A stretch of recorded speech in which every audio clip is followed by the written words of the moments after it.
नमस्कार दोस्तों। आधुनिक समय की समस्याओं से लड़ने के लिए जिस धैर्य, संयम और मानसिक शक्ति की आवश्यकता होती है वह हमारे शास्त्र ही हमें दे सकते हैं। भगवद गीता ने सदियों से मानव जीवन को मार्गदर्शन और प्रेरणा दी है। श्रीमद् भगवद गीता का जितना भी अध्ययन किया जाए, जितना भी समझा जाए, उतना ही कम है। इसे जितनी बार पढ़ा और सुना जाता है, उतनी ही बार हमें कुछ नया जानने और कुछ नया सीखने को मिलता है।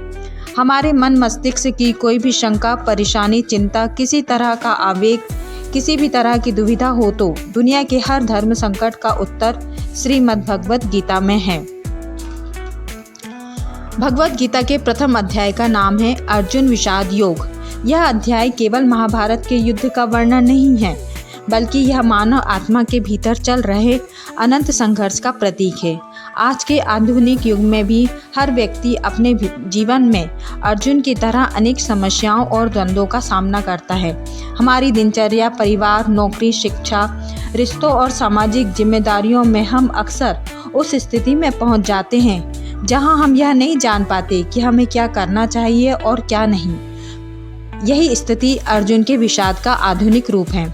आज का मनुष्य भी अर्जुन की तरह मानसिक और भावनात्मक दबावों के बीच उलझा रहता है।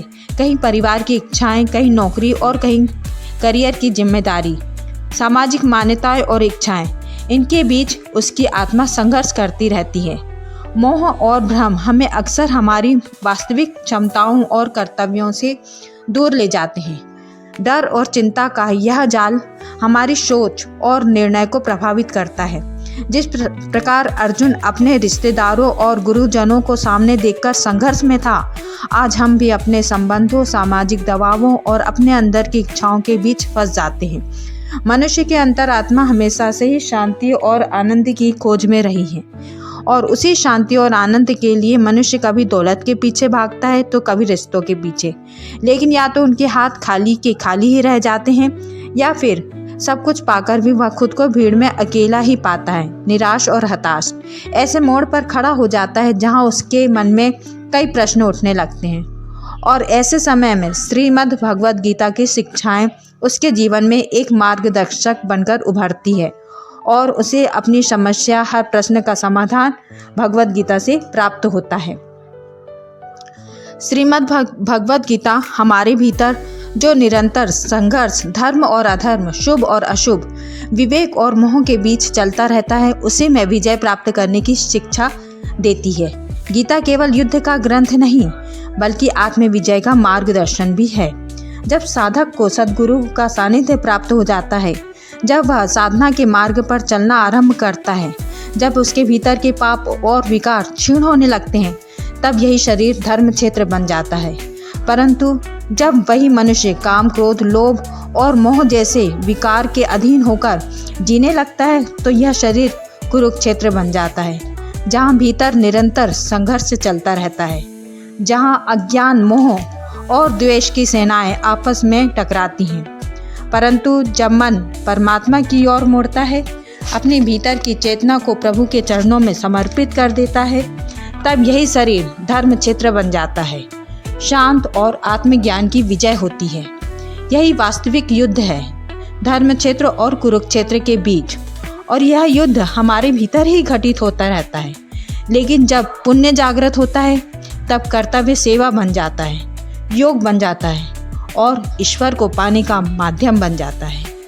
गीता का प्रथम अध्याय भीतरी युद्ध की भूमिका है, जिसे समझे बिना गीता का मर्म नहीं समझा जा सकता। धृतराष्ट्र अंधे थे, देख नहीं सकते थे, लेकिन आंखों से अंधे थे, मन और मस्तिष्क से नहीं। उन्हें पता था कि वो धर्म के साथ नहीं है, क्योंकि धर्म तो वहाँ होता है जहाँ श्री कृष्ण है।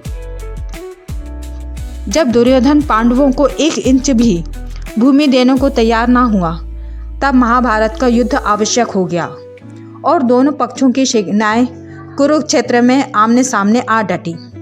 उस समय कुरुराज धृतराष्ट्र ने महर्षि वेदव्यास से कहा कि ऋषिवर, मैं युद्ध भूमि में जाकर युद्ध का कौतुक देखना चाहता हूँ। तब महर्षि वेदव्यास ने धृतराष्ट्र को समझाते हुए कहा, हे राजन, आप नेत्रहीन होने से युद्ध कैसे देख पाएंगे? तब धृतराष्ट्र ने कहा कि मुनिवर, भले ही मैं युद्ध नहीं देख पाऊंगा, लेकिन सुन तो सकूंगा। इस पर वेदव्यास बोले कि हे राजन, आप संपूर्ण वृत्तांत यहीं बैठकर सुन सकते हैं। आपका सारथी और शिष्य संजय आपको युद्ध का विवरण विस्तार रूप से सुनाता रहेगा। सुनकर संजय विस्मित होकर बोला कि हे मुनिवर, आपके इस आदेश का पालन करना मेरे लिए कैसे संभव होगा। तब वेदव्यास बोले कि वत्स, मैं तुम्हें दिव्य दृष्टि प्रदान करता हूँ, जिससे तुम हस्तिनापुर में बैठे बैठे ही कुरुक्षेत्र का संपूर्ण युद्ध देख सकोगे। महर्षि वेदव्यास के वरदान से संजय दिव्य दृष्टिवान हो गया और कुरुक्षेत्र के मैदान में खड़ी सेना पांडवों की और कौरवों की सेना सामने आ डटी। यह सब धृतराष्ट्र को बताया।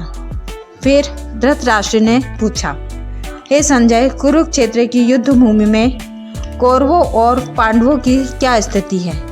संजय बोला कि राजन, आपके पुत्र दुर्योधन पांडवों के साथ की सेना पर दृष्टि डालते हुए गुरु द्रोणाचार्य के पास जाकर कह रहे हैं कि हे गुरुवर, आप पांडवों की विशाल सेना पर दृष्टि डालिए और यह देखिए कि इस विशाल सेना की व्यूह रचना आपके ही बुद्धिमान शिष्य द्रुपद पुत्र धृष्टद्युम्न ने की है।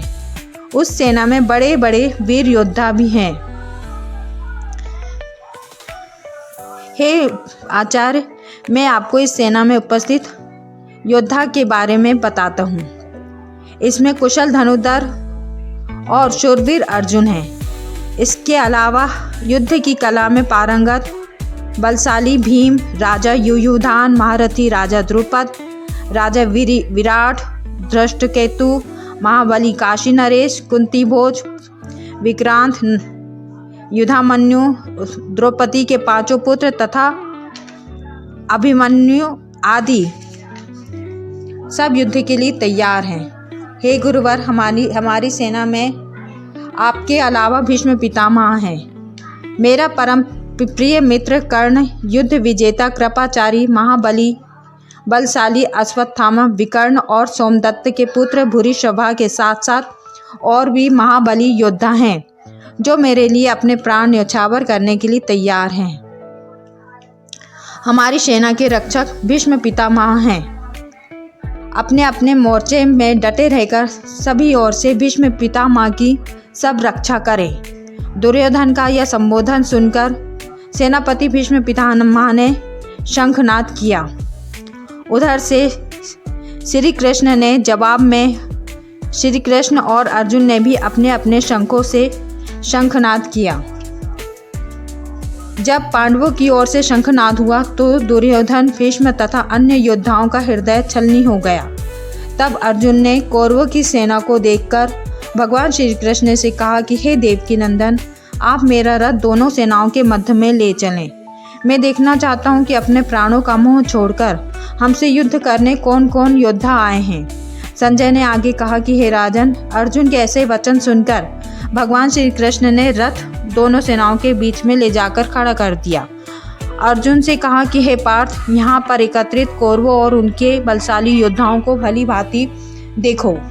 कौरवों की सेना में भीष्म पितामह, गुरु द्रोणाचार्य, कृपाचारी, ससुर, पुत्र, पौत्र और अपने अनन्य मित्रों को देखकर अर्जुन का दिल करुणा से भर गया। वह दुखी मन से बोला कि हे पृथ्वीनाथ, युद्ध के लिए आए अपने सगे संबंधियों को देखकर मेरा दिल शोक से डूबा जा रहा है।